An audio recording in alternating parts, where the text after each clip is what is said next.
शनि प्रदोष व्रत कथा। जय श्री कृष्णा, राधे राधे।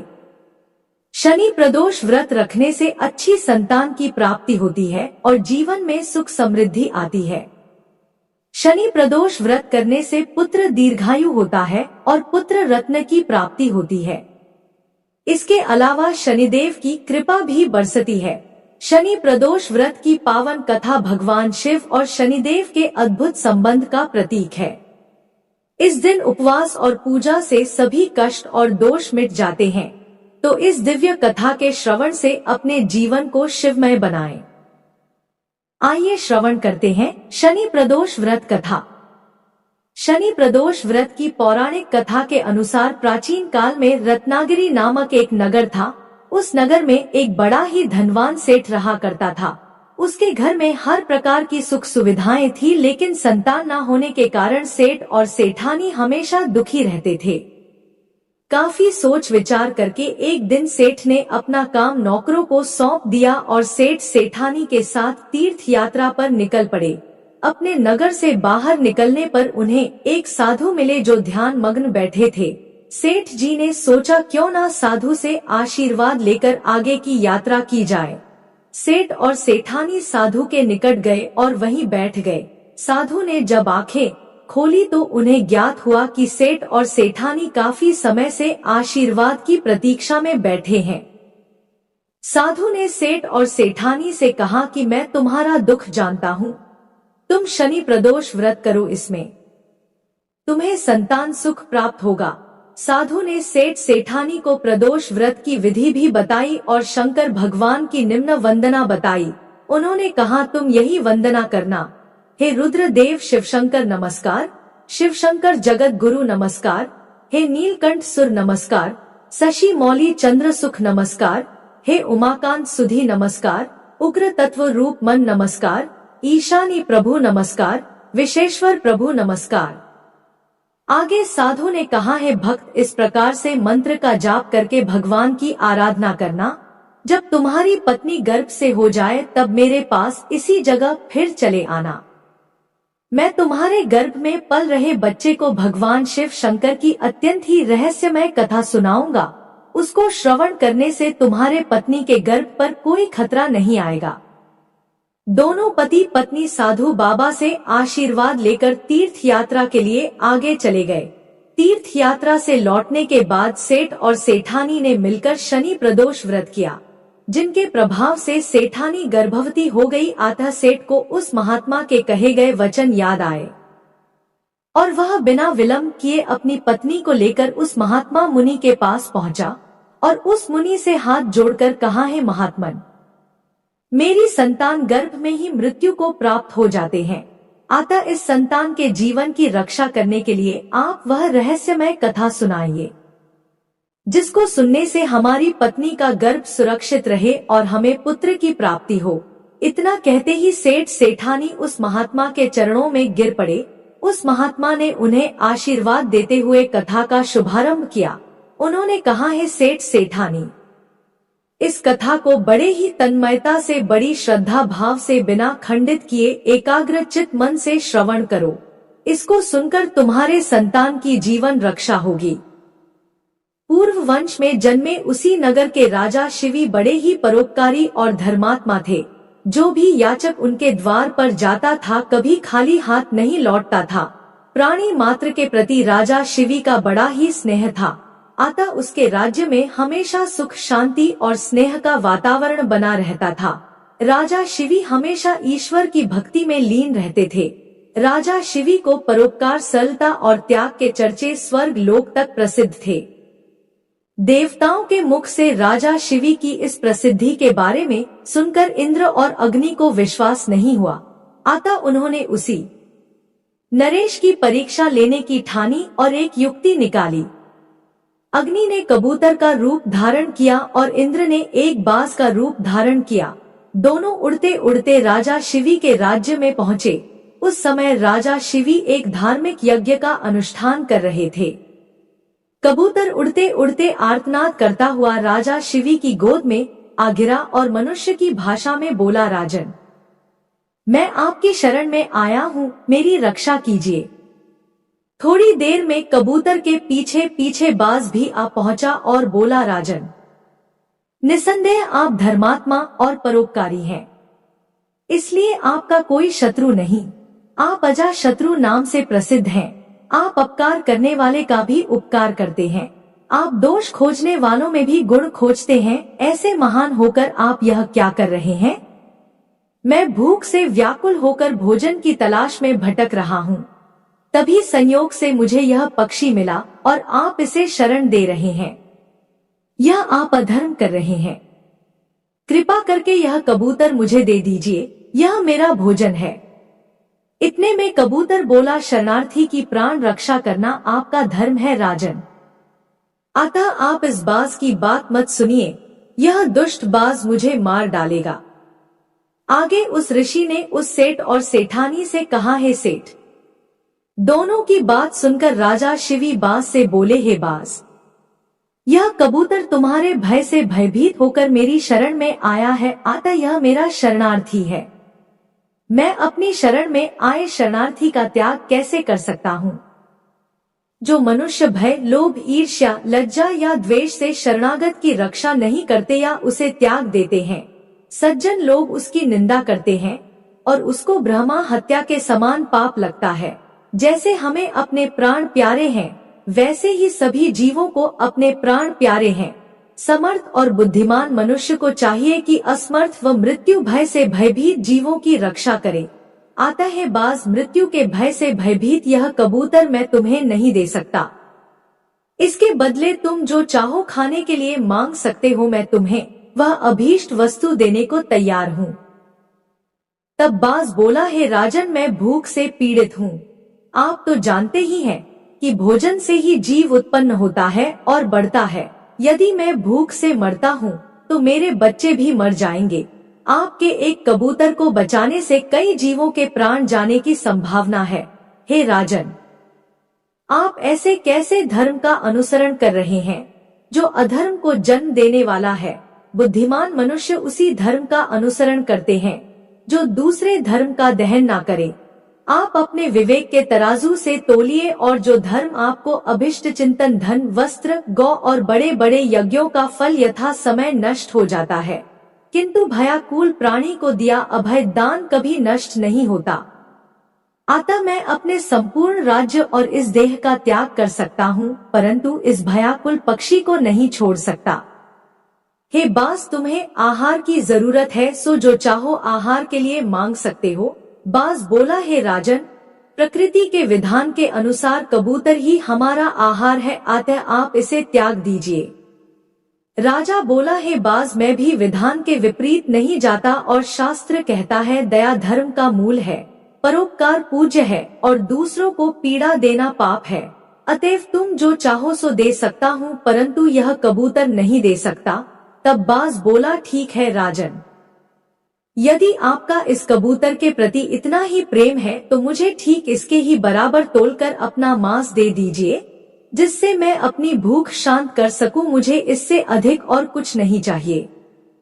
उस साधु महात्मा ने आगे कहा, हे सेठ, प्रसन्न होते हुए राजा शिवी बोला, हे बाज, तुम जितना चाहो उतना मांस मैं देने को तैयार हूँ। यदि यह क्षण भंगुर देह धर्म के काम ना आ सके तो इसका होना व्यर्थ है। यह कहकर राजा ने तराजू मंगवाया और उसके एक पल्ले में कबूतर को बिठा दिया और दूसरे पल्ले में वह अपना मांस काट कर रखने लगे, लेकिन कबूतर का पल्ला जहाँ का तहाँ ही रहा। तब अंत में राजा शिवी स्वयं उस पल्ले में बैठ गए और बोले, हे बाज, यह ले लो, मैं तुम्हारा आहार तुम्हारे सामने बैठा हूँ। इतने में आकाश से पुष्प वर्षा होने लगी और मृदंग बजने लगे। स्वयं भगवान अपने भक्त के इस अपूर्ण त्याग को देखकर प्रसन्न हो गए। शिवजी संग माता पार्वती प्रकट हो गए। यह देखकर राजा शिवी विस्मय से सोचने लगे कि इन सब का क्या कारण हो सकता है। इतने में वह दोनों पक्षी अंतर्ध्यान हो गए और अपने असली रूप में प्रकट हो गए। इंद्र ने कहा, हे राजन, आपके जैसा धर्म परायण और त्यागी मैंने कभी नहीं देखा। मैं इंद्र हूँ जो बाज बना था और यह अग्नि है जो कबूतर बना था। हम दोनों तुम्हारे त्याग की परीक्षा लेने आए थे। हे राजन, ऐसे मनुष्य विरले ही होते हैं जो दूसरों के उपकार के लिए अपने प्राणों का मोह भी ना करे। ऐसा मनुष्य उस लोक को जाता है जहाँ से फिर लौटना नहीं पड़ता। अपना पेट पालने के लिए तो पशु भी जीते हैं, किंतु अभिनंदनीय तो वही मनुष्य है जो दूसरों के हित के लिए जीता है। इतना कहकर इंद्र और अग्नि स्वर्ग को चले गए। हे सेठ और सेठानी, राजा शिवी ने अपना यज्ञ पूरा किया और कई वर्ष तक पृथ्वी का राज्य भोगने के बाद परम पद को प्राप्त हुए। इतनी कथा समाप्त करने के बाद आगे उस साधु ने कहा, है सेठ और सेठानी, तुम्हें इस कथा का रहस्य बताता हूँ। तुम्हारा पुत्र पिछले जन्म में बहुत बड़ा धनवान सेठ था। उसने कोई भी दान धर्म नहीं किया। उसने गरीबों के खून पसीने की कमाई को हड़पा और उससे सुख भोगता रहा। उसके इस व्यवहार से कई गरीबों की जान चली गई। उसने कई गरीबों को ठगा और उनके धन संपत्ति पर अपना अधिकार जमाया। इस कारण हर बार यह तुम्हारे पत्नी के गर्भ में आता और गर्भपात होने के कारण यह मृत्यु को प्राप्त हो जाता। इसकी मृत्यु इसकी माता के कोख में ही हो जाती। अतः इस परम दान और दयाशीलता की कथा को सुनने के बाद तुम्हारा पुत्र जो तुम्हारी पत्नी के गर्भ में है, वह मृत्यु को नहीं ही प्राप्त होगा। अब उसने भी दया तथा परोपकार का पाठ सुन लिया है। भगवान भोलेनाथ की कृपा से तुम्हारा पुत्र दीर्घ आयु होगा और संसार में यश बढ़ाने वाला होगा। यह दयावान होगा और तुम्हारे कुल का नाम रोशन करेगा। जो मनुष्य इस कथा को सुनता है उसका हृदय परिवर्तन होता है तथा उस पर भगवान शिव शंकर माता पार्वती की कृपा सदा सर्वदा बनी रहती है। इतना कहने के बाद मुनि अपने ध्यान में मग्न हो गए और वह सेठ सेठानी मुनि को नमस्कार करते हुए अपने घर की तरफ चले गए। कुछ महीने व्यतीत होने के बाद उस सेठ को एक पुत्र रत्न की प्राप्ति हुई। वह सेठ अपने पुत्र सहित परिवार के साथ आनंद पूर्वक रहने लगा। उसका उद्धार हो गया। तो बोलिए शिव शंकर भगवान की जय। प्रिय श्रोताओं, आज शनिवार का दिन होने के कारण आइए अब श्रवण करते हैं सभी रोग तथा दरिद्रता को नष्ट करने वाले भगवान शनि देव की कथा। नर्मदा नदी के किनारे एक गांव में बहुत ही बड़े साहूकार का परिवार निवास करता था। साहूकार की मृत्यु हो चुकी थी। घर में साहूकारनी और उसके 2 बेटे थे। एक बड़ी बहू थी। साहूकारनी का छोटा बेटा मानसिक रोग से ग्रस्त था और उसकी मानसिक स्थिति ठीक नहीं थी। साहूकारनी की बड़ी बहू तारा को विवाह के कई वर्ष बीत गए थे, लेकिन उसे संतान नहीं हुई थी। तारा को सदैव यही भय रहता था कि कहीं उसके पति संतान पाने के लिए दूसरा विवाह न कर ले। यदि उसके पति ने दूसरा विवाह कर लिया तो उसे सौतन का दुख सहना पड़ेगा। इसी डर से तारा ने एक योजना बनाई और उसने अपने घर में काम करने वाली नौकरानी चंदा से अपने देवर चंदन का विवाह कराने के लिए अपनी सास और अपने पति को मना लिया। चंदा स्वभाव से बड़ी दयालु और कृष्ण भक्त थी। वह बचपन से ही साहूकारनी के घर काम करती थी और उसका अपना कोई नहीं था। अब चंदा का विवाह मानसिक रोगी चंदन से करा दिया गया। कुछ साल बाद चंदा ने एक सुंदर पुत्र को जन्म दिया, लेकिन चंदा की जेठानी तारा ने चंदा का बच्चा ले लिया और उसे घर से धक्के मारकर बाहर निकाल दिया। तारा ने अपने पति को भी अपने पक्ष में कर लिया। बेचारा चंदन तो मानसिक रोगी था, वह कर भी क्या सकता था और साहूकारनी चाहकर भी कुछ न कर सकी। दरअसल यह तो तारा की चाल थी। उसने कभी चंदा को अपनी देवरानी माना ही नहीं। वह तो सिर्फ चंदा से उसका बच्चा लेना चाहती थी ताकि उसे पाल पोस कर अपना नाम दे सके। चंदा के बार बार रोने गिड़गिड़ाने पर भी तारा नहीं मानी और उसे उस गांव से ही निकाल दिया। अब चंदा गांव गांव भटकने लगी। भटकते भटकते वह कृष्ण जी के एक पुराने मंदिर में पहुंच गई। वहीं पर उसने प्रभु से न्याय की गुहार लगाई। वह अपना सिर भगवान के चौखट पर पटकने लगी और लगातार ओम कृष्णाय नमः मंत्र का जाप भी करती रही। उस स्त्री की करुण पुकार न्याय के देवता शनिदेव ने सुनी और भगवान श्री कृष्ण के आदेश से तुरंत चंदा के पास उपस्थित हो गए। साधारण मनुष्य का रूप धारण करके उन्होंने उसे अपने आप को कष्ट न पहुंचाने के लिए कहा। उन्होंने कहा कि हे बहन, तुम भगवान श्री कृष्ण पर विश्वास रखो और ओम कृष्णाय नमः मंत्र का जाप करती रहो। तुम्हारा अवश्य ही कल्याण होगा। तुम्हें जो भी दुख है सब भगवान श्री कृष्ण हर लेंगे और शनि देव की कृपा से तुम्हारा मंगल होगा। यह सुनकर चंदा भगवान श्री कृष्ण की आराधना में लग जाती है और शनि देव का ध्यान करते हुए ओम कृष्णाय नमः मंत्र का जाप करने लगी। अब शनि देव एक साधु का भेष बदलकर साहूकारनी के घर पहुंच गए और अलख निरंजन का अलख जगाने लगे। तब घर से बाहर साहूकार ने निकली और उसने भिक्षा देकर उन्हें प्रणाम किया।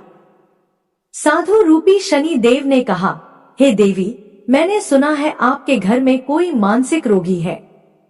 मैंने 7 सालों से हिमालय के जंगलों में भटकते हुए बहुत ही दुर्लभ जड़ी बूटी इकट्ठी की है जो हर प्रकार के रोगों को समाप्त कर देती है।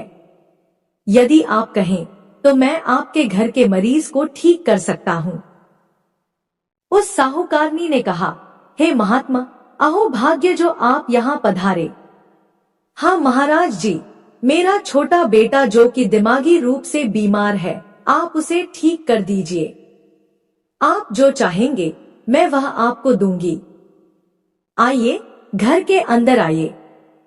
साहूकारनी ने अपने बेटे चंदन को साधु महाराज को दिखाया जो अब चंदा के चले जाने से बहुत दुखी था। साधु महाराज ने अपने कमंडल से जल निकालकर उसे अभिमंत्रित करके चंदन को पीने के लिए दिया। उस जल को पीते ही चंदन बिल्कुल ठीक हो गया। साधु महाराज ने तारा को भी बहुत समझाया कि वह चंदा का बच्चा उसे वापस कर दे और अपनी गलती को स्वीकार कर ले, लेकिन तारा नहीं मानी।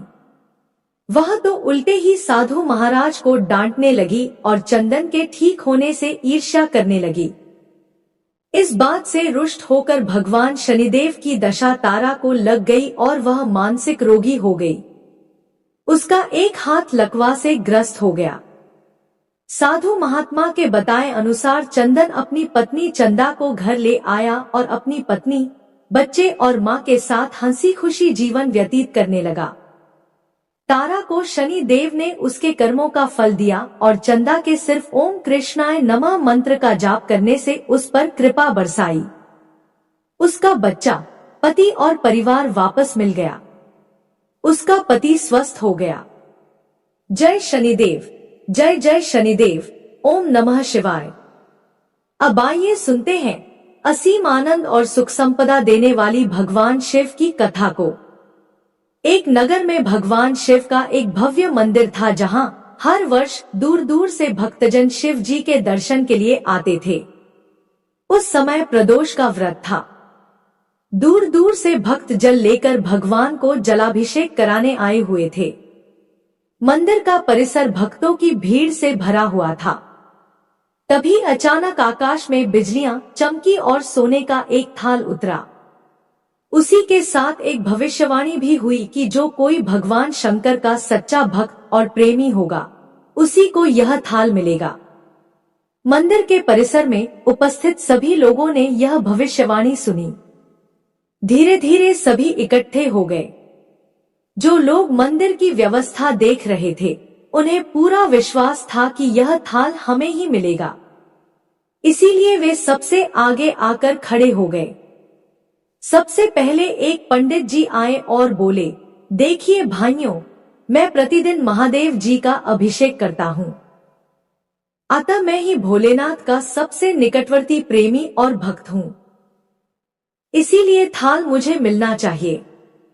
इतना कहकर पंडित जी ने थाल उठाया। जैसे ही पंडित जी ने थाल उठाया, थाल पीतल का हो गया। यह देखकर पंडित जी बड़े लज्जित हुए।